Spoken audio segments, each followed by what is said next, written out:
Assalamualaikum warahmatullahi wabarakatuh. Selamat pagi anak-anak. Bagaimana kabarnya hari ini? Mari kita tetap menjaga kesehatan kita ya. Sebelum kita memulai pembelajaran, mari kita berdoa terlebih dahulu dan mengucap basmalah. Hari ini kita akan belajar tematik subtema 3 pembelajaran ketiga. Mari kita simak pembahasan berikut ini.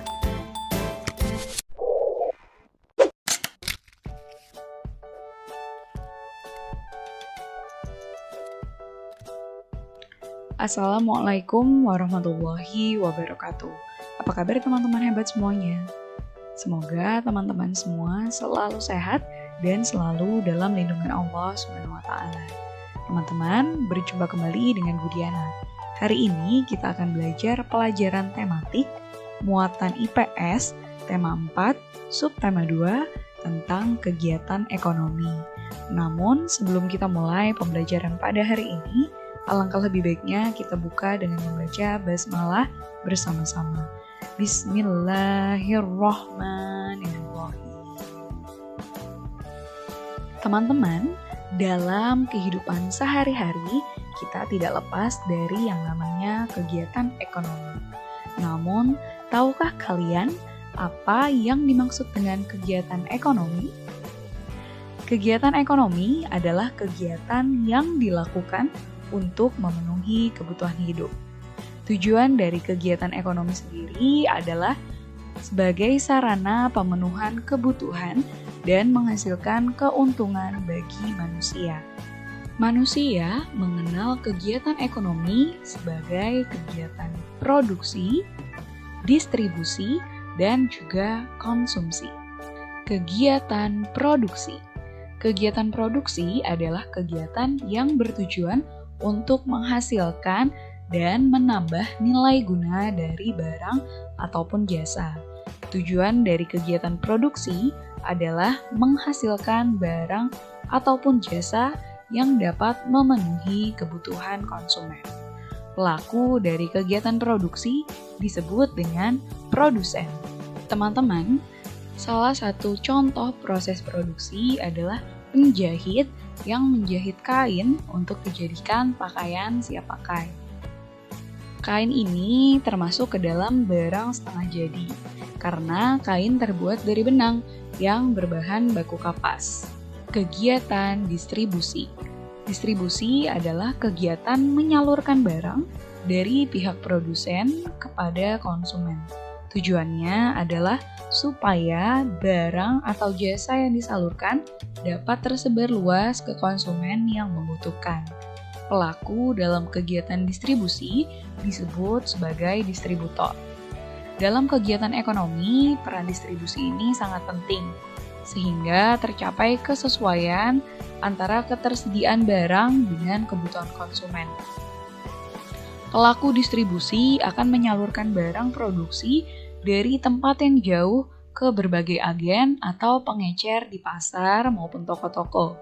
Dengan demikian, barang produksi dapat secara luas tersebar di seluruh wilayah. Kegiatan distribusi mencakup pengangkutan barang, pengemasan barang, penjualan ke pedagang pasar dalam bentuk grosir, pembelian dari produsen, penyimpanan di gudang, standarisasi mutu barang, dan lain sebagainya. Kegiatan konsumsi. Konsumsi adalah kegiatan menghabiskan atau mengurangi nilai guna barang untuk memenuhi kebutuhan.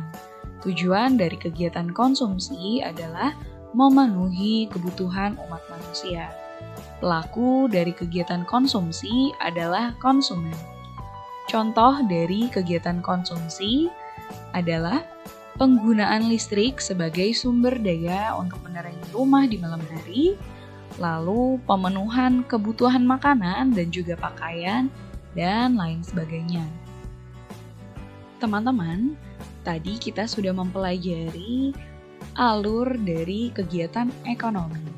Namun, pernahkah teman-teman memikirkan bagaimana alur kegiatan ekonomi dari barang-barang yang kita gunakan sehari-hari. Nah, untuk itu mari teman-teman simak skema kegiatan ekonomi yang sudah Bu Diana buat. Di sini Bu Diana mengambil contohnya adalah teh. Nah, teh ini sebelum kita konsumsi dan kita dapatkan, pertama kali harus ditanam terlebih dahulu. Ditanamnya pastinya di perkebunan oleh petani teh. Nah, dari teh yang sudah ditanam oleh petani tersebut, kemudian akan dipanen untuk selanjutnya dibawa ke pabrik pengolahan teh. Nah, di pabrik pengolahan teh ini, teh akan diolah menjadi berbagai jenis. Misalnya ada minuman teh siap saji dan ada juga teh yang harus diseduh dulu baru akhirnya bisa dikonsumsi. Lalu setelah proses produksinya selesai, teh-teh tersebut akan didistribusikan. Nah, setelah didistribusikan, teh tersebut akan dijual di swalayan ataupun pasar-pasar tradisional. Nah, setelah dijual di pasar-pasar tradisional, teh tersebut bisa kita beli untuk kemudian dikonsumsi. Dalam kegiatan ekonomi, kita harus mengembangkan sikap menghargai pekerjaan orang lain. Menghormati dan menghargai pekerjaan orang lain harus dilakukan tanpa memandang derajat, status, suku, agama, atau fisiknya. Sikap tersebut merupakan sikap yang terpuji untuk membina kerukunan hidup antar manusia. Selain itu, sikap tersebut sesuai dengan nilai-nilai Pancasila, terutama sila kedua Pancasila. Mengapa harus menghargai pekerjaan orang lain? Berikut ini akan dijelaskan manfaat saling menghormati dan saling menghargai. Manfaat saling menghormati dan menghargai. A. Saling membutuhkan. Kamu memerlukan banyak orang dengan berbagai pekerjaan agar kebutuhan hidupmu tersedia seperti makanan dan pakaian. Tidak ada segala sesuatu yang dapat kalian lakukan sendiri. Kalian tetap membutuhkan bantuan orang lain. B. Saling menguntungkan. Selain saling membutuhkan, ternyata kita semua juga bisa saling menguntungkan. Dengan membeli makanan, kita dapat makan sehingga tubuh kita mendapatkan energi. Sebaiknya penjual diuntungkan karena mendapatkan uang dari kita. C. Saling mengisi. Tidak ada satu orang pun yang benar-benar serupa dengan orang lain. Anak kembar sekalipun memiliki perbedaan. Kita memiliki perbedaan dalam kepribadian, kemampuan gaya hidup, kebiasaan, dan kebutuhan. Namun, perbedaan inilah yang membuat hidup menjadi lebih kaya, bervariasi, dan menyenangkan karena kita bisa saling mengisi. D. Saling menguatkan. Selain perbedaan, persamaan pun bisa menguntungkan. Orang-orang yang memiliki persamaan bisa saling bekerja sama. Masalah menjadi lebih ringan dan menjadi lebih mudah dicarikan solusinya jika dipecahkan bersama. Pekerjaan berat pun akan menjadi lebih mudah dan lebih cepat selesai jika dikerjakan bersama. Nah, selanjutnya silahkan dibaca teks bacaan halaman 111 sampai 112 yang berjudul Taman Sekolah Raya. Materi selanjutnya kita akan membahas tentang kalimat majemuk setara. Perhatikan kalimat berikut ini. Meskipun taman sekolah sudah dirawat oleh Pak Mulyono, tetapi murid-murid di sekolah ikut menjaga kebersihan taman. Nah, kalimat ini adalah contoh dari kalimat majemuk setara. Kalimat majemuk setara adalah kalimat yang hubungan antar unsur-unsurnya bersifat setara atau sederajat. Berdasarkan kata penghubung yang digunakan, kalimat majemuk setara terbagi menjadi 3 macam, yaitu sebagai berikut. Yang pertama, kalimat majemuk penjumlahan ditandai oleh kata penghubung lalu, dan, kemudian. Yang kedua, kalimat majemuk pemilihan ditandai oleh kata penghubung atau. Yang ketiga, kalimat majemuk pertentangan ditandai oleh kata penghubung tetapi melainkan. Contoh kalimat yang ke-1, adikku belum sekolah tetapi dia sudah dapat membaca. Nah, kalimat di atas ini adalah contoh kalimat majemuk pertentangan karena menggunakan kata penghubung tetapi.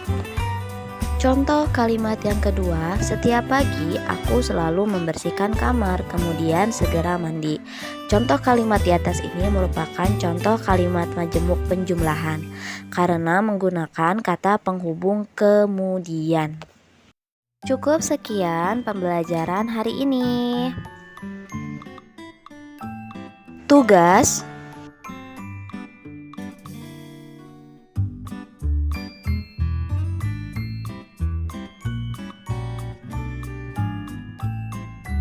Sebelum mengakhiri pembelajaran, mari kita mengucap hamdalah, alhamdulillah, wassalamualaikum warahmatullahi wabarakatuh. Terima kasih.